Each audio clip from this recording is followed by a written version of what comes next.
Today I'm going to start a series of videos that take the golf swing from the beginning, so from grip, all the way through the follow-through.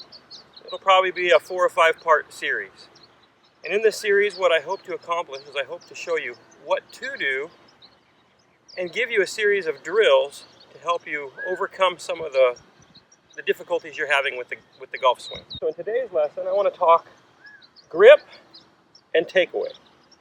So first thing, when we put our left hand grip on, I've talked about this before, we need to make sure our grip goes on in a manner where our arm can hang fairly neutrally.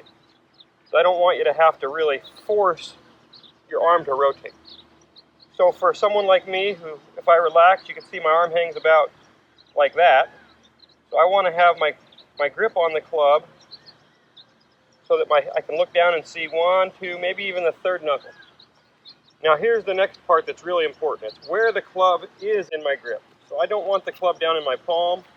I want it to run through my fingers and on a slight angle. So from that view you can see that that club's not running straight through my fingers this way. It's running on a slight angle through my fingers. Okay? And so if I have my left hand on top, I should be able to hold the club with just my index finger and the palm of my hand, the lower heel pad here. Okay, so that's the proper left hand grip. Now my right hand, this is key. I want to put my right hand on so that the lifeline of my right hand sets right on the side of my left thumb. Okay?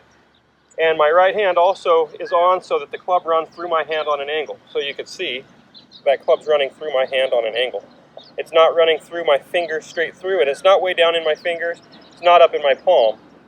That club's running through my hand on a slight angle so that my right hand can just fit right in there. Now that's really important because when I come into impact, I want my right hand to return right to there. I don't want to have it way up my palm up on top too much, and I don't want to have to roll it. I want it to be able to return in a powerful position. Something like that, okay? Okay, now on to some of the motion of the golf swing. The takeaway seems like it should be the simplest thing in the world, yet it's one of the things I see most screwed up. And I think a lot of it comes from the lack of motion to start the swing. So most of us go from a dead standstill, and then we do funny things like rip it inside, move our body. So those are some of the big problems I see. So first thing I want to talk about is a trigger. Almost every good player I've ever seen has a noticeable trigger. And what the trigger can be, for many it's a little bump of the knees to get my motion, so there's a little push forward and then a little move away. So a little push forward and a move away. Others, it's a turn of the head. So Jack Nicklaus did this, and then he moved away. But something has to get your motion started. It's very difficult to go from stopped to started. So we have to start and then get moving. Now the first thing I want to train is your body. So before we put a club in your hands and let you start to move, I want to first train your body how it's supposed to move. So I want you to get set up, put a club up across your chest, and you're going to have a little trigger move where you feel like there's maybe a little bump and then a turn. Bump and then a turn. Now when I do that, what you'll notice is that my right hip starts to work back at the same time my left shoulder starts to work down. So these two go together. Okay? So oftentimes what I see is people trying to turn their shoulders and they wind up turning too flat. So their left shoulder's not working down as their right hip works back. Okay, so we want to feel a little bump, left shoulder works down, right hip works back. Okay? And I'm not opposed to having just a little bit of a lateral motion off the ball as long as that turns into a rotation at some point in the takeaway. So it can't go here and stay over here. If it's bump a little there and then it works around like that, we're golden.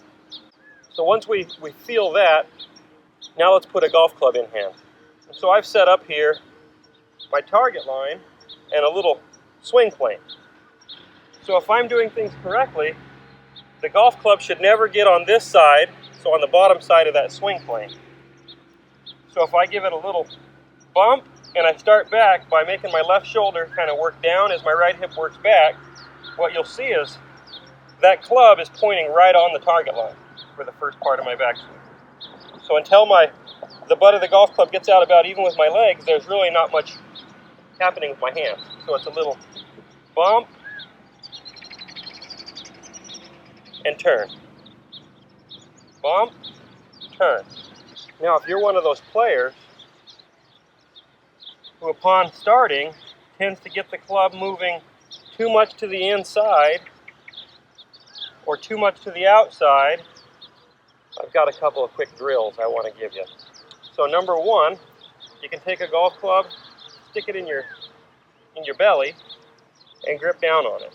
Now if we take you can't really move your hands, so this is going to help you to feel how to turn. So you're going to get your left shoulder to go down as your right hip goes back. We can do that. Now we're in perfect position. You can see how that traces that line. Okay, so that's drill number one for you. That'll help you feel how to take your hands out of it. Drill number two, you just take an alignment rod. Oh, if I've got an alignment rod and I'm set up here, as I take this club back, I want the alignment rod to more or less just run down my leg. So you can see if that alignment rod is running down my leg, there's no way I'm not going to rip it to the inside, and I'm not going to take it to the outside, because if I take it to the outside, I can't really get it to keep going down my leg. So it looks something like this. Okay, so that's basically the takeaway. Now once we get the little trigger and turn, from here we move on to the backswing. So now we're going to start adding some wrist hinge, and that'll be for next time.